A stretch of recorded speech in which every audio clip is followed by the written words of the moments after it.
Hey guys नमस्कार, आप लोगों का प्यारे से YouTube पे पर स्वागत है। गाइस आज की क्लास में हम लोग बात करने वाले हैं कक्षा 10 की साइंस की एक प्यारे से पार्ट फिजिक्स का। प्यारे बच्चों, इससे पिछले वाले क्लास में हम लोगों ने दर्पण के द्वारा प्रतिबिंब बनाने के नियम को सीखा था। आज हम उन्हीं नियम का उपयोग करते हुए अवतल दर्पण पर प्रतिबिंब कैसे बनता है वो आज की क्लास में बात करने वाले प्यारे बच्चों। तो चलिए क्लास को स्टार्ट कर लेते हैं बिना आपके टाइम को गंवाए हुए। एक रिक्वेस्ट करता हूं प्यारे बच्चों, यदि आपने पिछला क्लास नहीं देखा होगा तो आप जाके उस क्लास को अटेंड कर लीजिएगा, तब आज की क्लास को अटेंड करिएगा।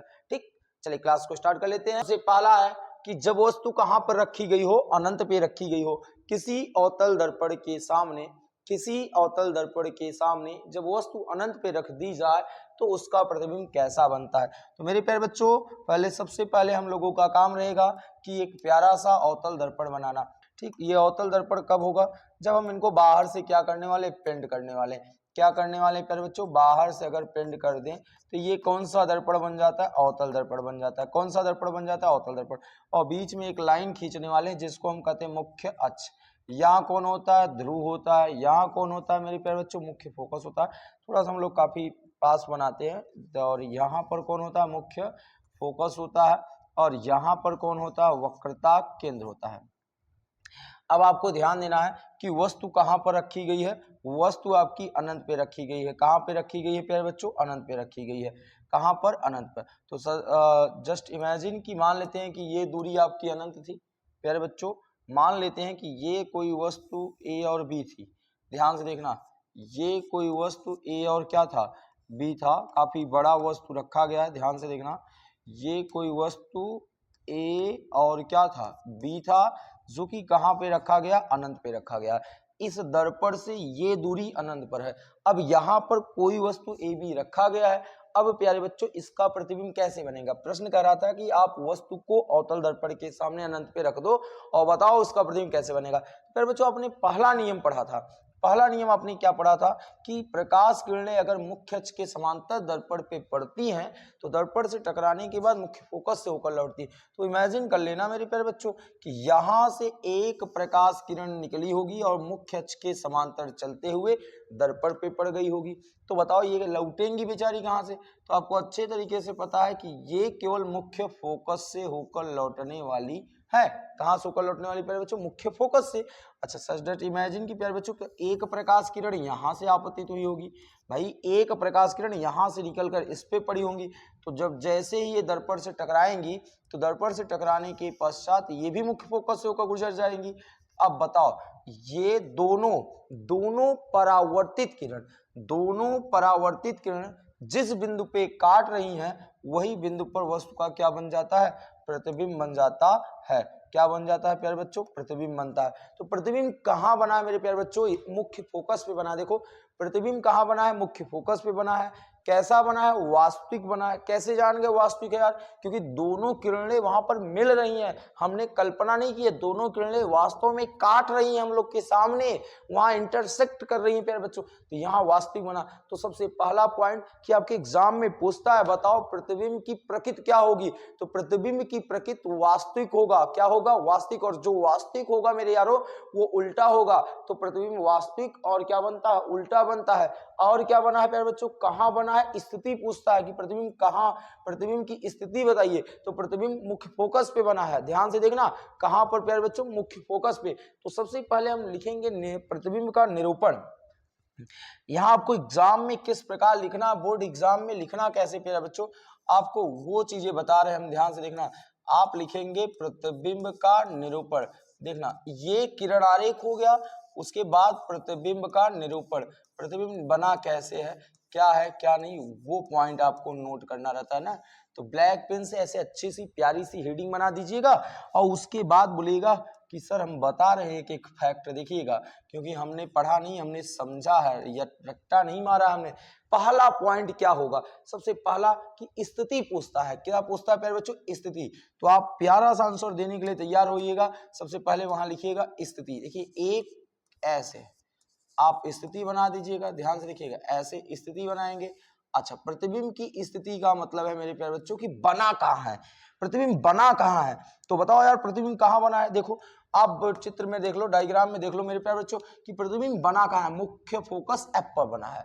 मुख्य फोकस किस पे बना है? एफ पे। तो इसकी स्थिति जो हो जाएगी वो कहाँ हो जाएगी? एफ पर। तो प्रतिबिंब कहां पर होगा मेरे प्यारे बच्चों? प्रतिबिंब मुख्य फोकस, क्या? प्रतिबिंब मुख्य फोकस, ध्यान से देखना, मुख्य फोकस F पर बनेगा। किस पे बनेगा?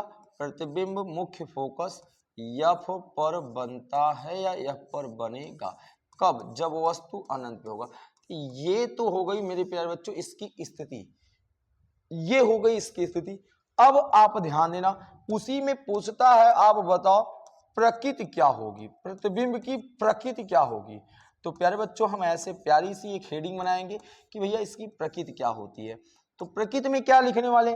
प्रकृति में केवल आपको ये बताना रहता है कि बताओ प्रतिबिंब वास्तविक है या आभासी है, उल्टा है या सीधा है, केवल ये बता देना है। तो मेरे प्यारे बच्चों देखो ये दोनों किरणें यहाँ वास्तव में आके मिल रही हैं, इसका मतलब है कि प्रतिबिंब क्या है? वास्तविक है। क्या है? वास्तविक है। तो यहाँ लिखेंगे वास्तविक। और हम अच्छे तरीके से जानते हैं मेरे प्यारे बच्चों कि जो वास्तविक होता है वो उल्टा होता है, तो वास्तविक व उल्टा बनेगा, ये आपको नोट कर देना है। ठीक, आगे देखना। उसके बाद इसमें तीसरा पॉइंट आपसे एग्जाम में पूछा जाता है कि तीसरा पॉइंट मेरे प्यारे बच्चों आपसे एग्जाम में ये पूछा जाता है कि प्रतिबिंब का साइज क्या होगा, प्रतिबिंब का आकार क्या होगा। तो प्यारे बच्चों देखो वस्तु इतना बड़ा है, प्रतिबिंब बिंदु रूपी मिला है ना, तो काफी छोटा, तो यहाँ आकार में लिखेंगे। देखना आपके एग्जाम में यही 3 पॉइंट पूछेगा ये, तो जिस प्रकार आपके एग्जाम में पूछा जाता है उसी प्रकार आपको आंसर देना रहता है प्यारे बच्चों। तो क्या हो जाएगा? आकार में लिख दिया जाएगा बिंदु रूपी। क्या लिख दिया जाएगा? बिंदु रूपी। इस प्रकार अगर आप लिख देते हो तो हमें विश्वास है मेरे प्यारे बच्चों कि आपके बोर्ड एग्जाम में कोई भी एक नंबर नहीं काटने वाला है। तो ये रहा प्यारे बच्चों, जब वस्तु कहां पर होता है? अनंत पे होता है, तो उसका प्रतिबिंब निरूपण कैसे होता है। बात समझ में आया? आगे बढ़ते हैं प्यारे बच्चों नेक्स्ट पॉइंट पे। कि नेक्स्ट पॉइंट हमारा क्या है कि अब वस्तु अनंत पे न होकर अनंत और वक्रता केंद्र के बीच में रखी गई है। यारों प्यारे बच्चों एक बार फिर से देख लो कि इस बार वस्तु अनंत पे न होकर अनंत और वक्रता केंद्र के बीच में रखी गई है। तो सबसे पहला काम हमारा प्यारा सा एक खुद दर्पण बनाना। उस दर्पण को हम क्या नाम देने वाले? अवतल दर्पण का नाम देंगे। चलो तो ध्यान से देखना मेरे प्यारे बच्चों, जितना प्यारा हो सके, जितना स्वीट दर्पण बनाओगे उतना अच्छा लगेगा, खाने में नहीं देखने में ना। इसको बाहर से पॉलिश कर दो यार, इसे बाहर से क्या कर दो? पॉलिश कर दो, बाहर से पेंट कर दो। देखो ये दर्पण हो गए। फिर उसके बाद एक बीच में प्यारी सी लाइन, भारत और पाकिस्तान के बीच एक रेखा खींची जाती है। यहाँ पर रेखा को हम कहते हैं मुख्य अक्ष। यहाँ होता है ध्रुव, यहाँ होता है मुख्य फोकस। जितनी दूरी पे यहाँ से मुख्य फोकस हो उतनी दूरी पे लगभग वक्रता केंद्र होना चाहिए। ठीक, अब आप देखो कह रहा है कि वस्तु अनंत और वक्रता केंद्र के बीच में रखना है आपको, वस्तु अनंत और वक्रता केंद्र के बीच में। तो जस्ट इमेजिन प्यारे बच्चों कि अगर ये दूरी आपकी अनंत होती तो वस्तु आपकी अनंत और वक्रता केंद्र के बीच में यहाँ होना चाहिए था। तो इमेजिन कर लेते हैं कि भैया ये कोई वस्तु है ए और क्या बी, जो कि बेचारा अनंत और वक्रता केंद्र के बीच में रखा है, अनंत और वक्रता केंद्र के बीच में रखा गया। तो सबसे पहला रूल अगर यहाँ से लगाया जाए मेरे प्यारे बच्चों, तो सबसे पहला रूल है कि यहाँ से एक मुख्य अक्ष के समांतर कोई प्रकाश किरण निकली होगी। यहाँ से मुख्य अक्ष के समांतर निकलने वाली प्रकाश किरणें जब ये दर्पण से टकराती हैं तो दर्पण से टकराने के पश्चात कहाँ से होकर जाती मेरे प्यारे बच्चों? मुख्य फोकस से होकर जाती। हमने अगला रूल पढ़ा था प्यारे बच्चों, वक्रता केंद्र से होकर जाने वाली। कहाँ से होकर जाने वाली प्यारे बच्चों? यदि प्रकाश किरणें कहाँ से होकर गुजरे? वक्रता केंद्र से होकर गुजरे। कहाँ से होकर गुजरे मेरे प्यारे बच्चों? वक्रता केंद्र से होकर गुजरे। ठीक, थोड़ी सी लाइन टेढ़ी है, अगर हम आप चाहोगे तो यार स्केल का यूज करके बनाया जा सकता है, और नहीं तो आप ऐसे मान लेना कि यदि प्रकाश किरणें कहाँ से होकर गुजर रही, वक्रता केंद्र से होकर गुजरने वाली प्रकाश किरणें बिना विचलित हुए, वक्रता केंद्र से होकर जाने वाली प्रकाश किरणें जब दर्पण से टकराती हैं तो टकराने के पश्चात जिस मार्ग से गई रहती हैं उसी मार्ग वापस। इतना आपको याद रखना यार कि अगर वो सी से गुजर रही हैं तो सी से ही लौटेंगी बस। ठीक, अब अगर इस किरण को आगे की तरफ बढ़ाए जो मुख्य फोकस से होकर गुजर रही है, तो देखो ये दोनों कहां पर काट रहे हैं, दोनों सी और एफ के बीच में काट रहे हैं। कहां काट रहे हैं, दोनों सी और एफ के बीच में काट रहे हैं। देख रहे हैं नहीं देख रहे हैं, दोनों सी और एफ के बीच काटे हैं। इसकी मुंडी ऊपर थी तो इसकी मुंडी क्या हो चुकी है, नीचे हो चुकी है, और ये ए डैश बना है। तो सबसे पहले आपको देखना है प्यारे बच्चों कि जो वस्तु रखी गई थी वो ए बी है, जो प्रतिबिंब बना है वो कौन है, ए डैश बी डैश। अब आपको प्रतिबिंब देख के बताना है कि इसकी स्थिति क्या होगी।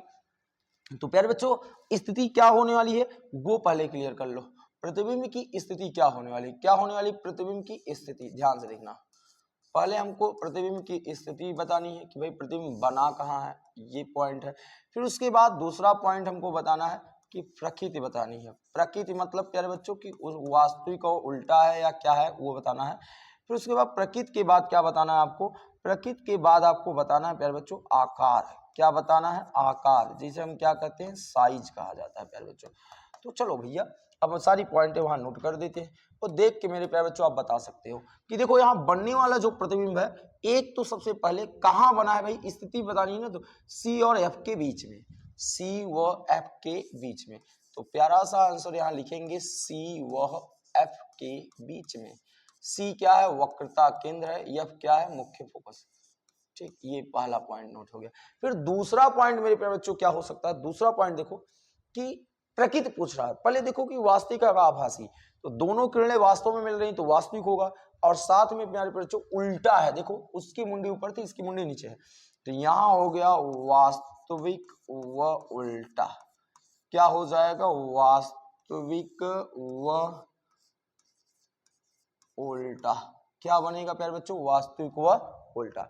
लास्ट आकार बताओ, वस्तु इतना बड़ा है, क्या प्रतिबिंब वस्तु से बड़ा है या छोटा, देखने में छोटा दिख रहा है तो छोटा, तो आकार में क्या लिखेंगे, छोटा बनेगा। ठीक, क्या बनेगा, छोटा बनेगा। किससे छोटा बनेगा, वस्तु से छोटा बनेगा, वस्तु से क्या होगा, छोटा होगा। तो ध्यान देना कि प्रतिबिंब जो होगा वो किससे छोटा होगा, वस्तु से। तो प्यारे बच्चों इस प्रकार आपकी ये दूसरा पॉइंट कंप्लीट होता है कि जब वस्तु कहां पर आप रख रहे हो, अनंत वक्रता केंद्र के बीच में रख रहे हो, तो प्रतिबिंब सी और एफ के बीच बनता है, वास्तविक का उल्टा बनता है, और वो वस्तु से क्या बनता है, छोटा बनता है। अगली पॉइंट हम देखते हैं। अगली पॉइंट है मेरे प्यारे बच्चों की जब वस्तु कहां पर हो, वक्रता केंद्र पर। तो प्यारा सा पहले क्या बनाने वाले यार, कानिक्यों मिरर बनाने वाले, यानी दर्पण बनाने वाले। एक अवतल दर्पण बनाएंगे, ध्यान से देखना। ये कुछ अवतल दर्पण हो गए, थोड़ा सा इनको कुछ भाग इरेज कर देते हैं जो बड़े हैं। ठीक, अब देखना ये अवतल दर्पण हो गया। अगर हम इसको बाहर से क्या कर दे, अगर इस दर्पण को बाहर से पेंट कर दे तो ये जो दर्पण तैयार हो जाता है, इस दर्पण का नाम हो जाता है अवतल दर्पण। क्या हो जाता है प्यारे बच्चों, कौन सा दर्पण हो जाता है, अवतल दर्पण। फिर उसके बाद बीच में एक लाइन खींच दें, उस लाइन को हम कहते हैं मुख्य अक्ष, और यहाँ रहने वाला ध्रुव होता है, यहाँ रहने वाला मुख्य फोकस होता है, और यहाँ रहने वाला वक्रता केंद्र होता है। अब देखना यहाँ क्या करा कि भाई इस बार वस्तु वक्रता केंद्र पे है, वक्रता केंद्र पे ही वस्तु रखी गई है। इस बार वस्तु कहाँ रखी गई है, वक्रता केंद्र पर। तो सबसे पहले प्यारे बच्चों की ये मान लेते हैं, देखना कि ये कोई वस्तु है जो कि वक्रता केंद्र पर है, जो कि कोई वस्तु है जो कि वक्रता केंद्र पर है, ए और बी। ठीक, तो सबसे पहला रूल लगाओ, मुख्य अक्ष के समांतर चलने वाली प्रकाश किरणें दर्पण से टकराने के पश्चात मुख्य फोकस से होकर जाती है। ये पहला रूल हो गया। फिर दूसरा तो यहाँ लगाने वाले नहीं हो, दूसरा यहाँ क्यों नहीं लगाओगे, क्योंकि वक्रता केंद्र पे वस्तु रख दी हो तो वक्रता केंद्र से प्रकाश किरणें तो गुजरेंगी नहीं। अब हम तीसरा लगाएंगे मेरे प्यारे बच्चों। तीसरा रूल कहता है कि मुख्य फोकस से होकर जाने वाली, मुख्य फोकस से होकर जाने वाली प्रकाश किरणें दर्पण से टकराने के पश्चात मुख्य अक्ष के क्या हो जाती हैं, समांतर। तो ध्यान से देखना मेरे प्यारे बच्चों, मुख्य अक्ष के क्या हो जाती हैं, समांतर। कहाँ हो जाती है, मुख्य अक्ष के, थोड़ी सी लाइन, हाँ, मुख्य अक्ष के क्या हो जाती है प्यारे बच्चों, समांतर। ये आपका तीसरा रूल था कि मुख्य फोकस से अगर प्रकाश किरणें गुजरेंगी तो मुख्य अक्ष के क्या हो जाएंगे, समांतर। ये वाली किरण को अगर हम आगे बढ़ाएं, ये वाली किरण को अगर हम आगे बढ़ाएं प्यारे बच्चों, तो देखते हैं ये कहाँ एक दूसरे को काट रही हैं, तो यहाँ लगभग काट रही हैं। तो अगर हम प्यारे बच्चों इसको उल्टा ऐसे करें तो देखिए ये आपका प्रतिबिंब बना है। इसको दूसरे कलर से दिखा देते हैं यार, देखना जो आपका प्रतिबिंब बना है वो बनने वाला प्रतिबिंब ये है, देख रहे हैं नहीं, बनने वाला प्रतिबिंब आपका ये है, देख रहा। तो अब देखो मुंडी उसकी ऊपर थी, इसकी मुंडी नीचे हो गई, तो नीचे हो गई तो ये यहाँ बन गए, ये यहाँ बन गए। अब आप देखो सबसे पहला फैक्ट आपको बतानी है कि प्रतिबिंब कैसा बना, यार स्थिति बतानी है कि प्रतिबिंब बना कैसा है, बताओ। तो सबसे पहला कि भैया इस प्रतिबिंब बना कैसे है, स्थिति सबसे पहला कि स्थिति ना कहाँ बना है प्रतिबिंब। दूसरा बताना है प्रकृति यानी वास्तविक, आभासी, उल्टा, सीधा क्या होगा ये बताना है। फिर आकार बताना है, क्या कि छोटा है कि बड़ा है, क्या है वो बताना है। तो सबसे पहले पॉइंट आप बताओ प्यारे बच्चों कि देख रहे हो कि स्थिति में बतानी कि प्रतिबिंब बनती कहाँ है, तो बोलो बना कहाँ है यार, जहां वस्तु रखा है वहीं उसी के नीचे तो बना है, यानी वस्तु वक्रता केंद्र पे है तो प्रतिबिंब भी वक्रता केंद्र पे बना है। तो प्यारे बच्चों पहला पॉइंट नोट कर देंगे कि प्रतिबिंब कहाँ बना है। देख लो डायग्राम में देखना मेरे प्यारे बच्चों कि प्रतिबिंब वक्रता केंद्र पर बना है। कहाँ बना है, वक्रता केंद्र पर बनेगा। कहाँ बनेगा, वक्रता केंद्र पर बनेगा। कहाँ बनेगा प्यारे बच्चों, वक्रता केंद्र पर, यानी सीमा के पास, सी के पास। ठीक, दूसरा पॉइंट क्या नोट करने वाले यार, देखना प्रतिबिंब और क्या बनेगा। प्रकृति में देखो एक तो उल्टा बना है, एक वास्तव में बना है, तो वास्तविक व उल्टा। प्रकृति क्या हो जाएगी, वास्तविक व उल्टा। बोलो बात क्लियर हुई। अच्छा तेज आकार क्या हो जाएगा, इसका आकार क्या होगा, देखो लगभग आपको जितना बड़ा वस्तु है उतना ही बड़ा प्रतिबिंब बन रहा है, तो ये लिख देंगे वस्तु के बराबर, कि जितना बड़ा वस्तु आप रखोगे उतना बड़ा प्रतिबिंब बनेगा। कब, जब वस्तु कहाँ हो, वक्रता केंद्र पर। जब वस्तु कहाँ पर हो, वक्रता केंद्र पर हो, तो जहां वस्तु होगा वहीं प्रतिबिंब बनेगा। जितना बड़ा वस्तु रहेगा उतना बड़ा प्रतिबिंब बनेगा। प्यारे बच्चों इस प्रकार आपका तीसरी स्थिति कंप्लीट होता है। अब आते हैं हम चौथी स्थिति पे। अब यहां क्या देखना है कि जब वस्तु वक्रता केंद्र और मुख्य फोकस के बीच में हो। इससे पहले कहां रखे थे, इससे पहले आपने वस्तु को रखा था वक्रता केंद्र पर, इससे पहले आपने वस्तु को कहां रखा था, वक्रता केंद्र पे। अब यही वस्तु हटा के इनके बीच में ला दिए, यही वस्तु हटा के इनके बीच में ले आ रहे हो, तो भैया अब देखो क्या होता है। तो प्यारे बच्चों सबसे पहला काम आपको अच्छे तरीके से पता होगा कि सर पहले क्या बनाने वाले हम लोग, अवतल दर्पण। कौन सा दर्पण बनता है प्यारे बच्चों, अवतल दर्पण। कौन सा, अवतल दर्पण। ठीक, ये कौन सा बन गया, अवतल दर्पण। फिर उसके बाद इसमें से एक को बीच में लाइन खींची जाती है, उसे क्या कहते हैं, मुख्य अक्ष कहते हैं। यहाँ ध्रुव होता है, यहाँ मुख्य फोकस होता है। ठीक, और फिर उसके बाद यहाँ वक्रता केंद्र होता है। ठीक, अब आपको बताना है प्यारे बच्चों कि इस बार वस्तु आपको कहां पर रखनी है, कहां रखनी है वो बताओ। भैया कह रहे हैं कि वक्रता केंद्र और मुख्य फोकस के बीच में, यानी सी और एफ के बीच में इस बार आप वस्तु रखोगे। चलो सी और एफ के बीच में हम लोग वस्तु तो रख दिए, ए और क्या हो गया, बी। कहां रख दिए, सी और एफ के बीच में, जैसे वो कह रहे थे। तो पहला वाला रूल तो लगा लिए कि मुख्य अक्ष के समांतर चलने वाली प्रकाश किरणें जब दर्पण से टकराती हैं तो टकराने के पश्चात मुख्य फोकस से होकर क्या होती हैं, जाती हैं। तो चलो प्यारे बच्चों मुख्य फोकस से होकर गुजरती हैं, ये आपका पहला रूल हो गया। ठीक, आगे बात करते हैं। आगे बात क्या होगी, अब हम लगाएंगे तीसरा वाला रूल। तीसरा रूल कहता है मुख्य फोकस से होकर जाने वाली प्रकाश किरणें जब दर्पण से टकराती हैं तो ये मुख्य अक्ष के क्या हो जाती हैं, समांतर हो जाती हैं। तो प्यारे बच्चों मुख्य अक्ष के क्या हो गई, समांतर हो गई। तो देखो ये दोनों जहां काटी हैं, उस दोनों जहां काटी मेरे प्यारे बच्चों, मुख्य अक्ष यहां तक लगभग होगा, तो ये दोनों किरणें जहां काटी है वहीं वस्तु का क्या बन जाएगा, प्रतिबिंब बनेगा। तो देखो ये दोनों प्रकाश किरणें, दोनों प्रकाश किरणें कहाँ काटी हैं वो आपको देखना है, यहाँ काटी हैं। कहाँ काटी हैं, यहाँ। तो जो बनने वाला प्रतिबिंब है, इसकी मुंडी ऊपर है, इसकी मुंडी नीचे है, इसका ये ए डैश हो गया। ठीक, तो आप सबसे पहले आपको यहां बताना है कि देखो जो बनने वाला प्रतिबिंब है उसकी स्थिति, स्थिति मतलब कहां बना है। तो आप यहाँ दो तरीके से लिख सकते हो, वक्रता केंद्र के पीछे बनेगा, या आप ये लिख सकते हो वक्रता केंद्र और अनंत के बीच बनेगा। तो जो भी आप पॉइंट बताना चाहो वो पॉइंट आप यहाँ बता सकते हो स्थिति में।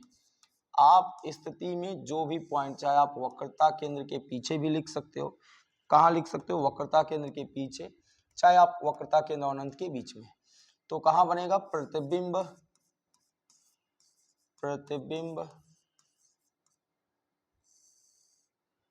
वक्रता केंद्र के परे बनेगा। कहाँ बनेगा प्यारे बच्चों, वक्रता केंद्र के परे, केंद्र के परे, परे बनेगा। परे बनेगा मतलब प्यारे बच्चों पीछे बनेगा, या इसी पॉइंट को हम लोग ऐसे भी लिख सकते हैं कि वक्रता केंद्र और अनंत के बीच बनेगा। इस बात को भी आप याद रखेंगे। अच्छा, इनकी प्रकृति क्या होगी प्यारे बच्चों, वो तो आप देख के समझ चुके होंगे। अब आप देख के समझ चुके होंगे कि इनकी प्रकृति क्या होने वाली है। बोलो, वो देखो वास्तविक और क्या उल्टा, वास्तविक व उल्टा बनने वाला है। क्या बनने वाला प्यारे बच्चों, वास्तविक व उल्टा बनने वाला है। बोलो, यहां तक बात क्लियर हो गया? यहां तक बात क्लियर हुई या नहीं हुई मेरे बच्चों? बिल्कुल क्लियर होना चाहिए। उसके बाद अगर हम देख रहे हैं प्रकृति हो गए, स्थिति हो गई, फिर उसके बाद आकार बताने थे ना। प्रतिबिंब छोटा है कि बड़ा है, प्रतिबिंब छोटा है क्या है, बड़ा है। तो बोलो यार, आकार में क्या बताने वाले हो? देख लो, वस्तु कितना छोटा था, प्रतिबिंब कितना बड़ा बना है। देखो एक बार फिर से आप देखो चित्र में, देखो वस्तु इतना छोटा है, प्रतिबिंब इतना बड़ा बना है, तो लिख देंगे वस्तु से क्या होगा, बड़ा होगा। वस्तु से क्या होगा, वस्तु से क्या होगा प्यारे बच्चों, बड़ा बनेगा। तो लिखेंगे वस्तु से बड़ा बनेगा, वस्तु से बड़ा प्रतिबिंब बनेगा, बड़ा प्रतिबिंब बनेगा। अब बोलो, ये आपके कंप्लीट होते हैं।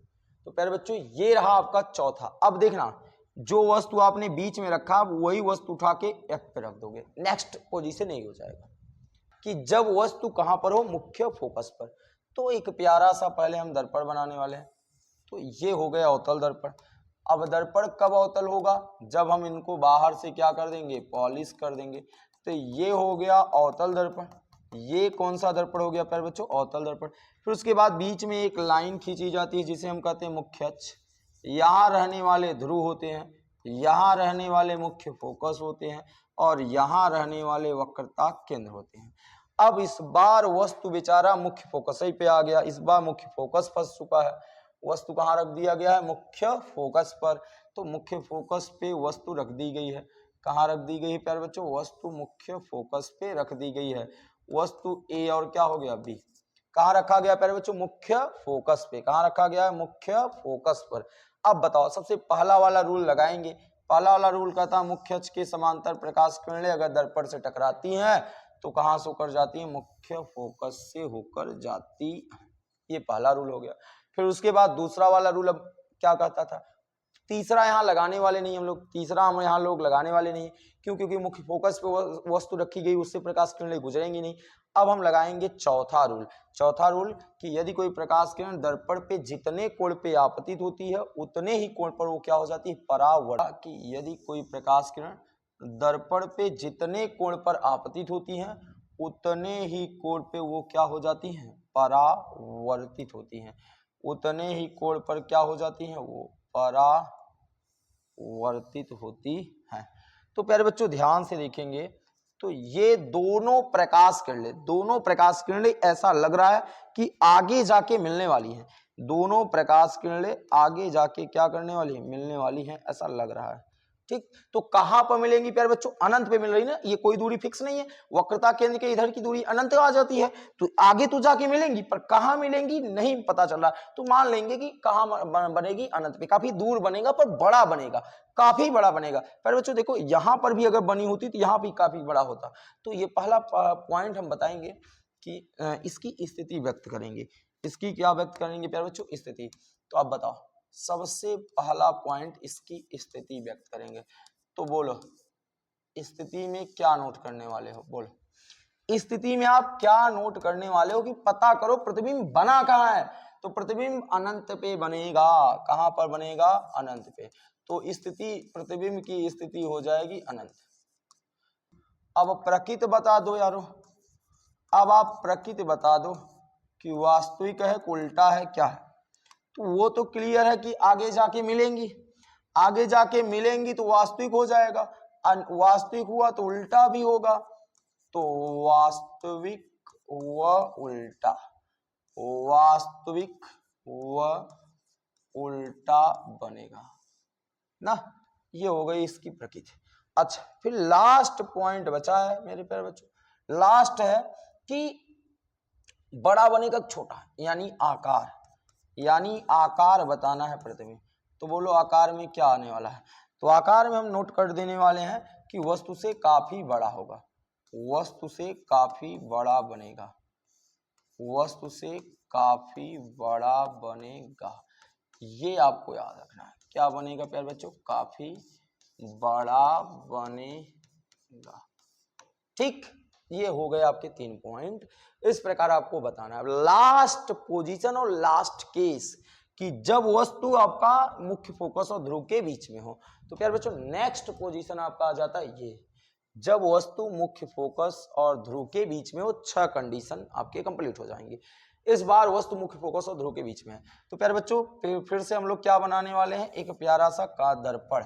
ठीक भैया, इसको अगर हम बाहर से क्या कर दें, पेंट कर दें, बाहर से पेंट कर दें। अगर ये बाहर से अच्छा दिखने लगे तो इसका नाम हम अवतल दर्पण रख देते हैं। जो भी बाहर से अच्छा दिखा उस वाले दर्पण का नाम अवतल दर्पण। और ये हो गई इसकी मुख्य अक्ष, ये हो गई इसकी ध्रुव, और ये हो गया मुख्य फोकस, ये हो गया वक्रता केंद्र। ठीक, इस बार वस्तु कहाँ रखी गई है, इस बार वस्तु मुख्य फोकस और ध्रुव के बीच में यहां रखी गई है। इस बार वस्तु यहां पर रखी गई है, ए और बी यहां रखी गई है। तो सबसे पहले हम पहला रूल लगाएंगे कि मुख्य अक्ष के समांतर चलने वाली प्रकाश किरणें दर्पण से टकराने के पश्चात कहां से होकर जाती है प्यारे बच्चों, मुख्य फोकस से। कहां से होकर जाती है प्यारे बच्चों, मुख्य फोकस से होकर जाती हैं। कहां से होकर जाती हैं, मुख्य फोकस से। चलो हो गया, कहां से होकर जाती है, मुख्य फोकस से। कब, जब मुख्य अक्ष के समांतर पड़ती हैं तब। फिर उसके बाद प्यारे बच्चों अब आप अगला रूल लगाओगे, ध्यान से देखना। अगला रूल मैंने बताया कि यदि कोई प्रकाश किरण अवतल दर्पण पे जितने कोण पर गिरती हैं, जितने कोण पर वो आपतित होंगी उतने कोण पे परावर्तित। तो ये देखना, ये कोई प्रकाश किरणें हो गई। अब ये जितने कोण पे आपतित हो रही हैं उतने ही कोण पर ये क्या हो जा रही हैं, परावर्तित हो जा रही हैं। प्यारे बच्चों ध्यान से देखना, एक बार मैं फिर से बता रहा हूं। ये वाली लाइन थोड़ी सी अगर मैं ऐसे खींचूं अच्छे तरीके से तो कुछ इस प्रकार आ रहा। अब आप देखो कि ये दोनों प्रकाश किरणें जैसे जैसे आगे बढ़ रही वैसे उसे फैलती जा रही, वैसे उसे चौड़ी होती जा रही। तो ये तो आगे तो नहीं मिलने वाला है, इसका मतलब वास्तव में ये मिलेंगे ही नहीं, ये इधर वास्तव में नहीं मिलेंगी। हाँ, अगर इन दोनों किरण को पीछे की तरफ बढ़ाएं, कहां बढ़ाएं, पीछे की तरफ बढ़ाएं, कल्पना करें तो हो सकता है मिल जाए। तो चलो यार कल्पना करते हैं, कल्पना करना भी एक अच्छी सी चीज होती है प्यारे बच्चों। तो इसको हमने पीछे की तरफ कल्पना की, ठीक, पीछे की तरफ बढ़ाया। और प्यारे बच्चों अगली वाली किरण को भी पीछे की तरफ बढ़ाया गया। तो अगले वाले किरण को भी पीछे की तरफ बढ़ाया गया। तो ऐसा लगा कि ये जाके हम मैच कर रहे हैं, मिल गई। अब ये दोनों किरणें जहां मिली वास्तव में नहीं मिली, इसीलिए तो डॉट डॉट लाइन दिखा रहे हैं कि हम लोग पीछे इसको इमेजिन किए कि जाके मिल रही हैं। तो जहां मिला है मेरे यारों वहीं वस्तु का क्या बनेगा, प्रतिबिंब बनेगा। और बनने वाला जो ये प्रतिबिंब है ये आपका बनेगा प्रतिबिंब। ठीक, प्रतिबिंब होगा ए डैश और बी डैश। ठीक, ए डैश और क्या, बी डैश। अब आप बताओ सबसे पहला पॉइंट आप क्या बताने वाले हो, स्थिति। सबसे पहले आप क्या बताओगे, स्थिति। तो बोलो स्थिति में क्या नोट करोगे। अब तो आप बता दो मेरे प्यारे बच्चों, स्थिति में क्या नोट करने वाले हो। स्थिति में क्या नोट करने वाले हो कि दर्पण के पीछे, दर्पण के पीछे, दर्पण के पीछे। तो लिख देंगे दर्पण के पीछे बनेगा। कहां बनेगा प्यारे बच्चों, दर्पण के पीछे बनेगा। ठीक, उसके बाद आप बताओ भी, स्थिति के बाद हम क्या बताते थे, प्रकृति। स्थिति के बाद हम क्या इनकी बताते थे, प्रकृति, यानी जिसे हम कहते हैं नेचर। बोलो भैया इस बार प्रकृति में क्या बताओगे। अच्छा ये बताओ, इधर देखो, क्या ये वास्तव में यहाँ मिल रहे हैं? नहीं, इसका मतलब वास्तविक नहीं है, पीछे जाके मिले, कल्पना की है। दर्पण के पीछे किसी का चेहरा दिखता है प्यारे बच्चों। जैसे मैंने कहा डिजिटल बोर्ड के पीछे क्या है, बोर्ड के पीछे क्या है, तो बोर्ड के पीछे हम क्या जाने, केवल कल्पना कर सकते हैं बोर्ड के पीछे इसका स्टैंड होगा, सामान लगा होगा ना, तो वो आभासी है। तो उसी प्रकार दर्पण के पीछे बना है तो आभासी है। और आपको पता होगा कि आभासी है तो सीधा भी होगा, आभासी व सीधा। अब आप कहेंगे कि सर ये आप बताओ सीधा कैसे? देखो यार, इसकी भी मुंडी ऊपर, उसकी भी मुंडी ऊपर, तो सीधा नहीं होगा। अच्छा, लास्ट पॉइंट, लास्ट, आकार बता दो, बड़ा कि छोटा? तो प्यारे बच्चों वस्तु से क्या होगा, बड़ा बनेगा। देखना, वस्तु इतना छोटा रखे हो, प्रतिबिंब इतना बड़ा बना है, तो वस्तु से बड़ा, वस्तु से बड़ा बनेगा। ठीक, इस प्रकार प्यारे बच्चों अवतल दर्पण की 6 के 6 केस आपके क्या हो जाते हैं, कंप्लीट हो जाते हैं प्यारे बच्चों। और हमने 6 स्थितियां आपको बिल्कुल अच्छे तरीके से समझाने का प्रयास किया हूं प्यारे बच्चों, कि जिससे आपको पूर्ण रूप से समझ में आ जाए, आपको रटना ना पड़े प्यारे बच्चों। एक बार मैं फिर से जल्दी जल्दी में रिपीट कर लेता हूं प्यारे बच्चों कि हम लोगों ने अभी क्लास में क्या क्या पढ़ा था। देखना प्यारे बच्चों, सबसे पहले हमारी जो टॉपिक थी ये कि जब वस्तु कहां पे रखी गई हो, अनंत पे, तो वस्तु आप अनंत पे रख दिए थे। अनंत पे रखने के बाद जो वस्तु का प्रतिबिंब बना था वो कहां बना था, मुख्य फोकस पे। तो प्रतिबिंब कहां बना था, मुख्य फोकस पे बना था। उसकी प्रकृति कैसी थी यार, वास्तविक और उल्टा था। वास्तविक और उल्टा था। आकार कैसा था, बहुत बिंदुरूपी, बहुत छोटा सा था। आपने भी ये कभी कभी देखा होगा कि जब आप कभी सफर करने लगते हो मेरे प्यारे बच्चों, तो वहां पर क्या होता है कि जब आप कभी दूर से किसी पर्वत या पहाड़ को देखते होंगे तो वो क्या होता है, आपको छोटा ही दिखाई पड़ता है ना, बिंदुरूपी ही दिखाई पड़ता है। तो क्यों? क्योंकि दूरी आपकी ज्यादा होती है। अच्छा, दूसरा, अब हम लोगों ने वस्तु को अनंत और वक्रता केंद्र के बीच में ला दिए। तब हमने देखा कि जो प्रतिबिंब बना वो सी और एफ के बीच में बना, छोटा बना, वास्तविक और उल्टा बना। ठीक, ऐसे ही लिखना है आपको प्यारे बच्चों। अगले पॉइंट में इस बार हम लोगों ने वस्तु को वक्रता केंद्र पे रखा। कहां रखा यार, वस्तु को वक्रता केंद्र पे। भाई साहब, जब आपने वस्तु को वक्रता केंद्र पे रखा तो प्रतिबिंब भी वक्रता केंद्र पे बना। देखो यहां से ऑप्शनल क्वेश्चन या किसी भी आपको पूछा जा सकता है कि बताओ प्यारे बच्चों की अवतल दर्पण में वह स्थिति वस्तु को कहां पर रखें, वह स्थिति बताइए कि जहां पर वस्तु रखी जाए वहीं पर प्रतिबिंब बने। तो प्यारे बच्चों वो प्यारा सा स्थिति होगा वक्रता केंद्र। वक्रता केंद्र पे रखी वस्तु का प्रतिबिंब वक्रता केंद्र पे ही बनता है और उसका प्रकृत वास्तविक उल्टा होता है। वस्तु की क्या होता है, बराबर, यानी जितनी बड़ी वस्तु रखेंगे उतना बड़ा प्रतिबिंब बनेगा। अच्छा, जब वस्तु वक्रता केंद्र और मुख्य फोकस के बीच में होता है तो उसका प्रतिबिंब वस्तु से बड़ा, वक्रता केंद्र के पीछे और वास्तविक और उल्टा बनता है। सेम ये लास्ट आपका केस है मेरे प्यारे बच्चों, सॉरी 5वां केस, जब वस्तु मुख्य फोकस पे हो। हमने देखा कि प्रतिबिंब अनंत पे बन रहा था, वास्तविक बन रहा था, उल्टा बन रहा था, उससे क्या हो रहा था, काफी बड़ा। लास्ट पॉइंट, जब वस्तु एफ और पी के बीच में आया तब प्रतिबिंब आभासी बना है, सीधा बना है, दर्पण के पीछे और उससे बड़ा है। आई होप प्यारे बच्चों की आज की क्लास में हमने अवतल दर्पण के द्वारा प्रतिबिंब का बनना सीखा और हमें उम्मीद है कि आपको पूरी के पूरे क्लास में कोई भी चीजें नहीं ऐसा मैंने बताया है कि जिससे आपको कोई डाउट हुआ हो प्यारे बच्चों। हाँ, अगर तब भी कोई चीजें न समझा पाया हूं यार प्यारे बच्चों तो आप प्यारा सा कमेंट जरूर करिएगा। और अगर आपको क्लास पसंद आया होगा तो आप इस क्लास को दोस्तों के साथ शेयर जरूर करिएगा। जो भटक रहे हैं, जो भूल रहे हैं प्यारे बच्चों, वो इस प्लेटफॉर्म के माध्यम से अपनी क्लास 10th की फिजिक्स की क्लास को कंप्लीट कर सकते हैं प्यारे बच्चों। मैं पूरे वादे के साथ कहता हूं कि कोई भी आपसे फीस नहीं ली जाएगी क्लास में, इस बात को आप याद रखिएगा। टोटल फ्री है और सारे क्वेश्चन भी कराऊंगा साइंस के फिजिक्स पार्ट की। ठीक, ओनली फिजिक्स की बात कर रहा हूँ और क्लास 10th की मैथ की बात कर रहा हूँ, आप उसके लिए बेफिक्र रहो। चलो बाय, मिलते हैं आपको नेक्स्ट क्लास में एक उत्तल दर्पण द्वारा प्रतिबिंब का बनना। तब तक के लिए आप क्लास को अटेंड कीजिए। अगर नहीं समझ में आता थोड़ा सा एक बार आप फिर से क्लास को देखिएगा। तब तक के लिए जय हिंद, जय Bharat. Thank you all dear student, bye bye.